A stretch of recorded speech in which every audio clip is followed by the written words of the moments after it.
Shabbat Shalom Mevorach, j'espère que vous allez bien, que vous avez passé une bonne semaine. Paracha de cette semaine, Paracha de Vaera, c'est la suite logique de la Paracha de la semaine dernière. On a vu dans la Paracha de la semaine dernière que Hachem il se dévoile à Moshe Rabbeinu, il demande à Moshe de libérer les Juifs d'Égypte. Moshe Rabbeinu au départ il refuse, à la fin il accepte, et avant de partir en mission, Akadosh Baruch Hu il donne à Moshe le fameux maté, le fameux bâton. Avec ce bâton-là, à travers lequel Moshe Rabbeinu il allait faire tous les miracles, les 10 makot, pour libérer les Juifs d'Égypte. C'est écrit dans la Mishnah de Pirkei Avot que ce bâton de Moshe Rabbeinu était tellement kadosh qu'il a été créé le 6e jour de la création du monde, quelques secondes avant que Shabbat y rentre. Avant qu'on dise Vayichulu, le bâton il a été créé. Il avait une douche particulière. Moshe Rabbeinu, il va voir Paro, il demande à Paro de libérer les Juifs d'Égypte. Vous connaissez bien l'histoire, Paro il refuse. Et Hachem dit à Moshe Rabbeinu, allez maintenant, on passe à l'action, prends ce bâton et fais les 10 makot en Égypte. Première maka, vous connaissez tous, il y a eu 10 makot, Dam, Tsefadea, Kini, Marov, Dever, Shechin, etc. Première maka, Moshe Rabbeinu, il est censé frapper le Nil et transformer l'eau du Nil en sang. Il va voir Paro le matin, avec son frère Aaron, avec le bâton, il va pour frapper le Nil, et Hachem il dit à Moshe, non, c'est pas toi qui frappe le Nil, c'est Aaron, ton frère, qui va frapper le Nil. C'est la première maka, c'est la première plaie, le premier dévoilement divin sur terre. C'est à Moshe de le dévoiler. Non, Hachem dit, c'est pas toi, c'est Aaron qui frappe. Pourquoi Aaron? Et Hachem il dit à Moshe, Rachid explique son passe, et il dit, quand Moshe Rabbeinu il était enfant, il était petit, sa mère, elle a pris Moshe, elle l'a mis dans un berceau sur le Nil. Et le Nil, l'eau du Nil, elle a sauvé Moshe Rabbeinu. Alors Hachem, il dit, si l'eau, elle t'a sauvé, Moshe, tu ne peux pas venir après 80 ans après frapper l'eau du Nil. L'eau, elle t'a sauvé. Un peu de reconnaissance, tu frappes pas le Nil. Ok? Deuxième maka, les grenouilles. Hachem, il dit à Moshe Rabbeinu, on va inonder l'Égypte de grenouilles.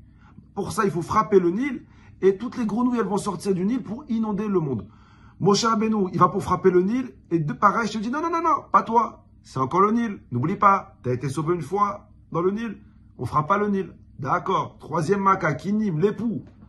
Moshe Rabbeinu, Hachem il dit à Moshe Rabbeinu, on va inonder l'Égypte de poux. Donc il fallait frapper le sol, et tout le sable d'Égypte, il s'est transformé en poux. Des milliards de poux de partout. Maintenant, Hachem il dit à Moshe Rabbeinu, frappe le sol, et les poux ils vont sortir. Moshe Rabbeinu il dit, alors cette plaie, je peux la faire moi. C'est pas l'eau. C'est le sol. Il va pour frapper le sol et Hachem lui dit non, qu'est-ce que tu fais? Tu vas pas frapper le sol. Moi, je dis à Kadosh, mais pourquoi? C'est pas l'eau. Je lui dis attends, deux secondes. T'as oublié quand t'as tué l'Égyptien et qu'après t'as enterré l'Égyptien, qui t'a protégé? Qui a caché ton crime? C'est le sol, c'est la terre. Alors quoi maintenant? La terre, elle t'a fait du bien et maintenant tu veux la frapper? 3 makot, c'est Aaron qui les a fait. Les 7 autres, c'est Moshe Rabbeinu. Rabotai, je vous promets, quand j'ai étudié cette semaine, je me suis posé une question de folie. Vous savez, Baruch Hashem, ils ont libéré 3 otages ce dimanche. Et si Dieu veut, la semaine prochaine, ils vont encore libérer encore 7. Ou 3, je ne sais pas, j'ai un doute. Et quel simcha on a eu ce dimanche-là. Je pense qu'il n'y a pas une famille juive qui n'a pas vu sur Internet cette fille avec ses doigts coupés. Bon, c'était quelque chose d'exceptionnel. On a vécu un vrai moment d'histoire. Imaginez-vous demain à Kadosh Baruch Hu, il se dévoile à moi. Imaginez-vous que moi. Il se dévoile à moi et Hachem il me dit Moshe, Anochi, je suis le Dieu d'Abraham, le Dieu de Yitzhak, le Dieu de Yaakov. J'ai vu la souffrance des otages. J'ai vu j'ai vu ça fait 1 an et demi qu'ils sont loin de chez eux. Moshe, je te demande d'aller libérer les otages de là où ils se trouvent. Et Hachem me dit, et je sais que tu es un peu heureux, alors prends ce bâton avec toi et avec ce bâton, tu vas faire tous les miracles. Et tu vas libérer les otages, tu vas faire les 10 makot aux terroristes. Bon, imaginez-vous le kiff que j'ai. Je prends le bâton et je vais là où ils sont. Je vais pour faire les makot. Je me dis, non, pas ça. Parce que t'oublies pas, quand tu étais petit, tu as fait du roller, tu es tombé par terre et tu n'as pas eu de bleu. Alors, j'ai pour frapper le sol, j'ai pas pour frapper le sol. J'ai pour frapper l'eau, non, pas l'eau. Parce que quand tu étais petit, tu allais te noyer, tu as été sauvé. Tu comprends bien comme quoi.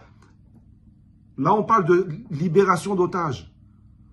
C'est quoi comparé aux histoires que tu as eues dans ta vie quand tu étais enfant? Qu'est-ce qu'on s'en fiche que l'eau t'a sauvé? L'eau, c'est inerte, il n'y a pas de reconnaissance. Le sable, c'est inerte. Tu penses vraiment que le sable, il va te dire, ah merci Moshe de ne pas m'avoir frappé. C'est de l'eau. Tu penses que le sable, il va dire, Moshe, non, t'es trop gentil, tu ne m'as pas frappé. Mais réfléchissez. La mission, elle est beaucoup plus grande que les histoires qui sont arrivées quand tu étais petit. Alors, si pour les otages, tu comprends comme quoi il n'y a rien qui peut justifier, ils ont libéré 1000 terroristes pour libérer 90, pour libérer 100 otages. Donc tu comprends bien comme quoi frapper de l'eau, c'est des ch'touillantes. Frappe l'eau, frappe le sol. On parle du dévoilement divin sur terre. Akadosh Baruch Hu va se dévoiler à travers ses makotes, que Moshe Rabbeinu lui dévoile Hachem. Pourquoi pas? Écoutez la réponse, comment elle est belle, et je finis avec ça. Ni le dévoilement divin, ni la libération des Juifs d'Égypte ne doit justifier ton manque de reconnaissance. Quand tu galères, tu as trouvé l'eau, alors sois reconnaissant. Quand tu galères, la terre, elle t'a protégé, sois reconnaissant. Akadosh Baruch Hu vous dit à Moshe Rabbeinu, il n'y a aucune raison au monde qui peut justifier ton manque de reconnaissance. Alors c'est quoi le message que nous devons apprendre? Je finis avec cette phrase. Si le dévoilement divin, si la libération d'un peuple entier d'Égypte ne justifie pas le manque de reconnaissance de Moshe Rabbeinu sur un objet qui est inerte, à plus forte raison qu'il n'y a rien qui peut justifier le manque de reconnaissance qu'on a envers nos parents qui nous ont donné la vie, envers notre femme qui nous supporte, envers l'ami qui nous a tendu la main. Combien c'est important de travailler sur cette mida de Hakarat Hatov. Que si Akadosh Baruch Hu, il n'a pas voulu que Moshe il fasse la Maka parce qu'il devait avoir la reconnaissance, à plus forte raison, combien nous devons être reconnaissants pour toutes les personnes qui nous ont tendu la main, qui nous ont aidés, qui nous aident et qui nous aideront à travers toute notre vie.